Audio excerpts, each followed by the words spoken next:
Hello friends, நான் வந்துட்டேன்.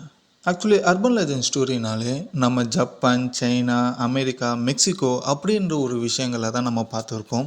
But இப்போது இந்தியாவிலுமே சில அர்பன் லெஜண்ட் ஸ்டோரி இருக்குது. அதுலேயுமே ரொம்ப வித்தியாசமான ஒரு அர்பன் லெஜண்ட் ஸ்டோரியை தான் இந்த ஒரு வீடியோவில் தெரிஞ்சுக்க போகிறோம். என்னடா ஏபி இந்தியாவில் அர்பன் லெஜண்ட் ஸ்டோரியா அப்படின்னு கேட்குறீங்கன்னா, எஸ், இந்தியாவிலுமே அர்பன் லெஜண்ட் ஸ்டோரிஸ் பல வகையில் இருக்குது. பட் அதில் வந்துட்டு நம்ம ஸ்டேட் பக்கத்தில் இருக்கிற கர்நாடகாவில் ஒரு 40 வருஷத்துக்கும் மேலே தொடர்ந்துக்கிட்டு இருக்கிற ஒரு அமானுஷ்யமான சில அர்பன் லெஜண்ட் ஸ்டோரியை தான் இந்த ஒரு வீடியோவில் தெரிஞ்சுக்க போகிறோம். ஸோ அது மட்டும் இல்லாமல் அந்த கர்நாடகாவில் சேர்ந்த அங்கே இருக்கிற மக்கள் வந்துட்டு அந்த ஒரு அர்பன் லெஜண்ட் ஸ்டோரி ஒரு ஓனாய் மனிதனாக கருதிக்கிட்டு இருக்காங்க. ஸோ கிட்டத்தட்ட ஒரு 40 வருஷத்துக்கும் மேலே இந்த ஒரு அர்பன் லெஜண்ட் ஸ்டோரி ஒரு புரியாத புதிராக தான் இன்னும் வரைக்கும் இருக்குது. ஸோ அதை பற்றி தான் இந்த ஒரு வீடியோவில் தெரிஞ்சுக்க போகிறோம். ஸோ வாங்க வீடியோக்குள்ளே போகலாம். நான் தான் உங்களோட AB and welcome to our channel. இன்னும் நம்ம சேனலை சப்ஸ்கிரைப் பண்ணலன்னா உடனே சப்ஸ்கிரைப் பண்ணிக்கோங்க. அப்போ தான் இது போல் புது புது அப்டேட்ஸும் நீங்களுமே தெரிஞ்சுக்க முடியும். அதுவுமே இந்த 2024 நம்மளோட சேனலோட கோல் கிட்டத்தட்ட 1000 சப்ஸ்கிரைபருன்ற ஒரு விஷயத்தை தொடுறது தான். ஸோ மறக்காமல் உங்களோட சப்போர்ட் இந்த ஒரு சப்ஸ்கிரைபில் காமிங்க. ஸோ வாங்க ஃபர்ஸ்ட் விஷயம் எங்கேருந்து ஆரம்பிக்குது அப்படின்னு பார்த்தோன்னா, கர்நாடகாவில் இருக்கிற மைசூர் மகாராஜாவுக்கு கீழே வர பவகடா அப்படின்ற ஒரு டவுன் ஒன்று கர்நாடகாவில் இருக்குது. கிட்டத்தட்ட ஒரு 40 வருஷத்துக்கு முன்னாடி சில சம்பவங்கள் அந்த பவகோடா சுற்றி இருக்கிற மற்ற ஊர்களுமே நடந்த சில அமானுஷ்யமான விஷயங்களை பற்றி தான் இந்த ஒரு வீடியோவில் தெரிஞ்சுக்க போகிறோம். ஸோ எக்ஸாக்டாக இது எப்போ நடந்த ஒரு கதை அப்படின்னு பார்த்தோன்னா, 1983 ஏப்ரல் மாதம் 29 இந்த ஒரு அர்பன் லெஜண்ட் ஸ்டோரியோட கதை ஆரம்பிக்குது. கிட்டத்தட்ட இந்த டேட்டோட மிட் நைட் அன்னைக்கு ஒரு 5 வயசு பொண்ணு தான் அப்பா அம்மாவோட வீட்டுக்குள்ளே தூங்கிக்கிட்டு இருக்கா. ஸோ மிட் நைட் அன்னைக்கு அந்த குழந்தை திடீர்னு காணாமல் போயிடுது. அடுத்த நாள் காலையில் அவங்க அப்பா அம்மா எழுந்ததுமே தான் பொண்ணை காணும்னு சொல்லிட்டு அக்கம் பக்கத்தில் இருக்கிற எல்லாருக்கிட்டையுமே விசாரிக்கிறாங்க. அங்கே இருக்கிற பஞ்சாயத்து போர்டில் விசாரிக்கிறாங்க. ஒரு கட்டத்துக்கு மேலே போலீஸ் ஸ்டேஷனுக்குமே இது கம்ப்ளைண்டாகவும் போகுது. ஸோ போலீஸுமே ஒரு கட்டத்துக்கு மேலே தெரிஞ்சு அதுக்கப்புறமா இவங்க கிடைக்கல அப்படின்ற ஒரு விஷயம் தெரிஞ்சதுக்கப்புறமா அங்கே ஒரு நாள் அதே ஊர்க்காரர் வந்துட்டு ஒரு காட்டுக்குள்ளே அவரோட வேலைக்காக போகிறாரு. ஸோ அந்த ஒரு வேலைக்காக போய்கிட்டு இருக்கிற நேரத்தில் தூரத்தில் இருந்து ஒரு குழந்தையோட மண்டை ஓடு இருக்கிறத பார்க்குறாரு. என்னடா இது மண்டை ஓடு புதுசாக இருக்கே அப்படின்னு சொல்லி அந்த ஊர்க்காரர் வந்துட்டு அந்த மண்டை ஓடு பக்கத்தில் போக போக இன்னும் சில ஒரு குழந்தையோட உடலோட பாகங்களை பார்க்குறாரு. அதாவது கை தனியாக கால் தனியாக பிச்சு எரிஞ்ச மாதிரி அந்த குழந்தையோட கை கால்களை பார்க்குறாரு. இதை தெரிஞ்சதுமே அந்த ஊர்க்காரர் ஓடி வந்து அந்த ஊரில் இருக்கிற எல்லா மக்கள்கிட்டையுமே இந்த விஷயத்த சொல்கிறாரு. அப்போ ஊர் மக்களோட சேர்ந்து தொலைஞ்சி போன அந்த பொண்ணோட அப்பா அம்மாவுமே அந்த காட்டுக்குள்ளே போகிறாங்க. தொலைஞ்சி போன அந்த பொண்ணோட அம்மா அந்த ஊர் மக்களோடு போகும்போது அந்த மண்டோவோட பக்கத்தில் இரத்த கரை ஒரு துணியை பார்க்குறாங்க.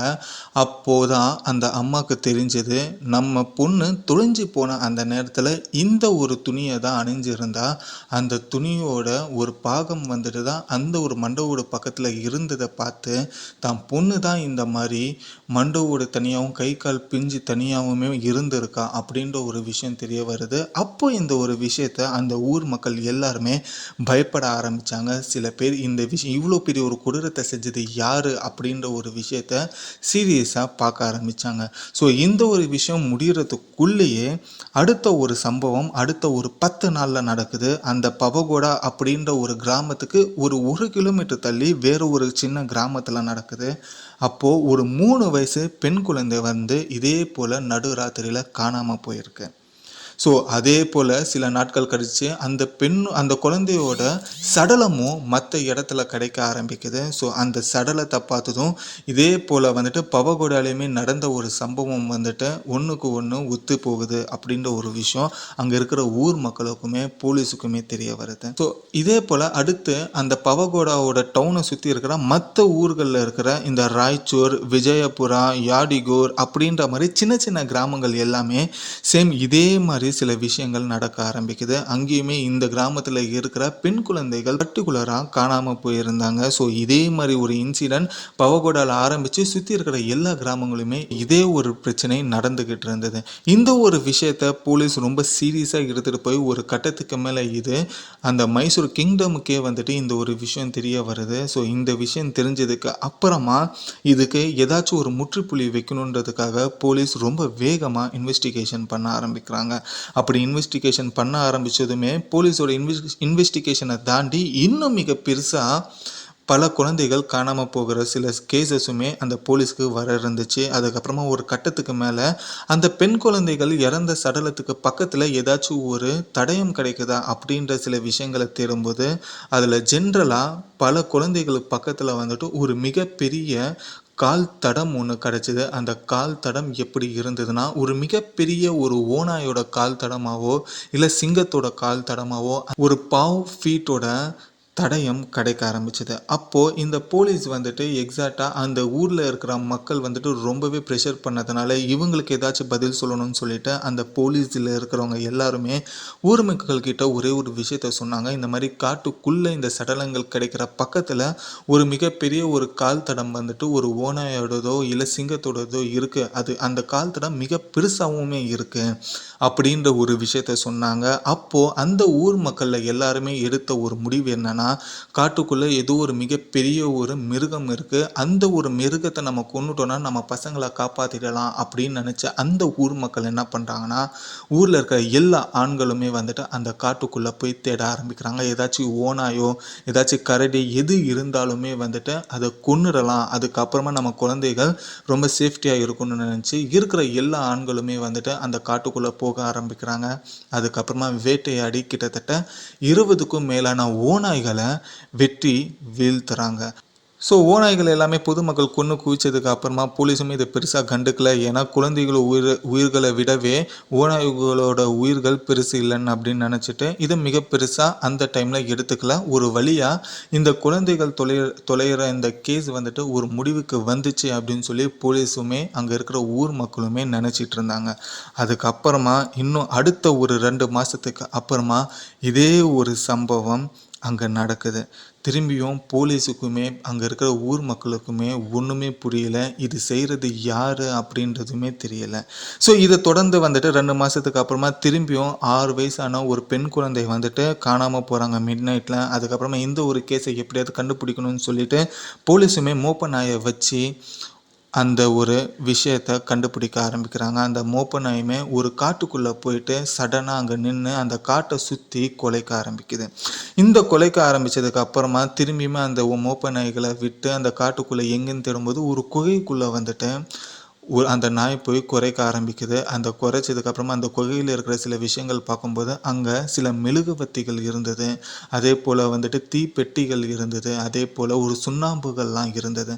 இதை தொடர்ந்து அங்கே இருக்கிற போலீஸ்கள் கவனிச்சதுக்கப்புறமா இது உண்மையிலே வந்துட்டு ஏதாச்சும் ஓநாய் தான் வந்துட்டு தூக்கிட்டு போகுதா இல்லை வேறு ஏதாச்சும் இங்கே பிளாக் மேஜிக் நடந்துகிட்ருக்கா அப்படின்ற ஒரு கேள்வி அங்கே இருக்கிற போலீஸுக்கு வந்தது.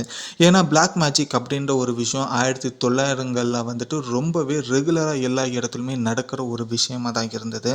ஸோ இதோட தொடர்ச்சியாக அந்த குகைக்குள்ளேயுமே இருந்த சில சிம்டம்ஸை பார்த்துட்டு போலீஸ் அங்கே ஒரு விஷயத்த முடிவு பண்ணுறாங்க. இது ஓநாய் இருக்கிறத விடவே இங்கே வேறு ஏதோ ஒரு பிளாக் மேஜிக் நடக்கிற ஒரு விஷயமா இங்கே இருக்கிறனால தான் குறிப்பிட்டு பெண் குழந்தைகள் வந்துட்டு காணாமல் போகிறாங்க அப்படின்ற ஒரு விஷயம் ஒரு முடிவுக்கு வந்தது. அப்படி இந்த பிளாக் மேஜிக் பண்ணுற ஆட்கள் யார் அப்படின்றது தான் போலீஸுக்கு அடுத்த ஒரு சவாலாக இருந்தது.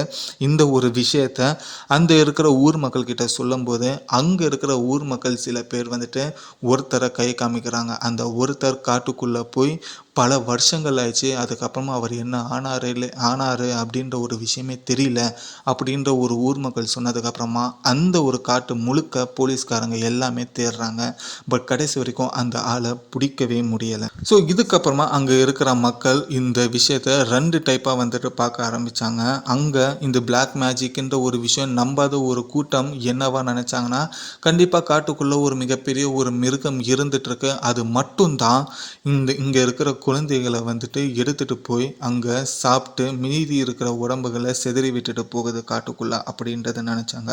இன்னும் சில பேர் வந்துட்டு பிளாக் மேஜிக்லாம் நம்புகிறவங்க என்ன பண்ணாங்கன்னா, கண்டிப்பாக அந்த ஒரு ஆள் தான் வந்துட்டு எல்லாரும் யாருக்குமே தெரியாமல் வெறும் பெண் குழந்தைகளை எடுத்துகிட்டு போயிட்டு அங்கே இருக்கிற பெண் குழந்தையோட சடலத்தை ஏதோ ஒரு விஷயத்துக்காக பயன்படுத்தி அங்கே அந்த காட்டு முழுக்க தூக்கி போட்டு போகிறாப்புல அப்படின்ற ஒரு விஷயத்தையுமே நினச்சாங்க. பட் இந்த ஒரு 2 விஷயமா அந்த ஊரில் இருக்கிற மக்கள் இது வரைக்குமே ஒரு அர்பன் லெஜண்ட் ஸ்டோரியாகவுமே பார்க்குறாங்க. கர்நாடகா காட்டு உள்ள ஒரு மிகப்பெரிய ஒரு ஓநாய் மனிதன் உலா வருதா அப்படின்றது இன்னும் வரைக்கும் நம்பிக்கிட்டு இருக்காங்க. ஸோ இந்த ஒரு பிரச்சனை வந்துட்டு ஆரம்பிச்சது 1983 இருந்தாலுமே கிட்டத்தட்ட ஒரு வருஷம் இந்த ஒரு பிரச்சனை அந்த கர்நாடகாவில் சுற்றி இருக்கிற கிராமத்துக்கு இருந்துகிட்டே இருந்தது. ஒரு கட்டத்துக்கு மேலே 1984 இந்த ஒரு குழந்தை காணாமல் போகிற விஷயங்கள் கொஞ்சம் கொஞ்சமாக படியாக குறைஞ்சி கிட்டத்தட்ட இது வரைக்கும் 40 வருஷங்கள் ஆயிடுச்சு. 40 வருஷத்துக்கு அப்புறமா இன்னும் வரைக்கும் அந்த மாதிரி ஒரு கேஸ் அந்த கர்நாடகாவில் சுற்றி இருக்கிற கிராமங்கள் இன்னும் வரைக்கும் பார்க்கவே இல்லை. பட் அந்த ஒரு வருஷத்தில் இந்த குழந்தைகள் எப்படி கடத்தப்பட்டாங்க, குழந்தைகளோட தான் அப்பா அம்மா படுத்து தூங்குறதை தாண்டி எப்படி இந்த குழந்தைகள் சத்தம் இல்லாமல் கடத்தப்பட்டாங்க அப்படின்றது ஒரு மிகப்பெரிய ஒரு கேள்வி இருக்குது. எதனால் கடத்தப்பட்டாங்கன்றது அடுத்த ஒரு 2வது மிகப்பெரிய ஒரு கேள்வி இருக்குது. ஸோ இது கடத்தினது உண்மையிலேயே வந்துட்டு ஒரு ஓநாய் மனிதனா இல்லை அங்கே ஏதாவது பிளாக் மேஜிக் செய்கிறவங்களா அப்படின்றது ஒரு 3வது மிகப்பெரிய ஒரு கேள்வி இருக்குது. அப்படி ஓநாய் மனிதனாக இருந்தால் கரெக்டாக பர்டிகுலராக வந்துட்டு ஒரு பெண் குழந்தைகளை தேடி தேடி வந்துட்டு தூக்கிட்டு போகிற ஒரு கதையாக இருந்திருக்காது. பட் கண்டிப்பாக இது பிளாக் மேஜிக் பண்ணுறவங்களால மட்டும்தான் இது இருந்திருக்கும்.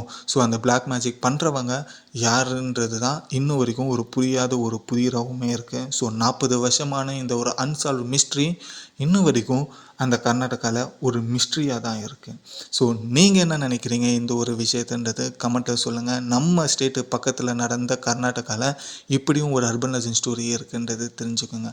ஓகே ஃப்ரெண்ட்ஸ், இதுதான் கர்நாடகாவில் நடந்த the wolf man urban legend ஸ்டோரியோட டீட்டெயில்ஸ். ஸோ இந்த வீடியோ பிடிச்சிருந்தாலும் புதுசாக இருந்தாலும் லைக் பண்ணிக்கோங்க. இன்னும் நம்ம சேனல் சப்ஸ்கிரைப் பண்ணலன்னா உடனே சப்ஸ்கிரைப் பண்ணிக்கோங்க. இந்த 2024 நம்ம 1000 சப்ஸ்கிரைபரை ரீச் பண்ணணுன்ற ஒரு மைல் ஸ்டோனோட போய்கிட்டு இருக்கோம். ஸோ உங்களோட சப்போர்ட் இதுக்கு கண்டிப்பாக தேவை. இந்த ஒரு வீடியோ பிடிச்சிருந்ததுன்னா இதை மற்றவங்களுக்கும் ஷேர் பண்ணுங்கள். ஓகே ஃப்ரெண்ட்ஸ், இதோட இந்த வீடியோ முடிச்சுட்டு நானும் கடையை மூடிட்டு கிளம்புறேன். Until then bye bye AB.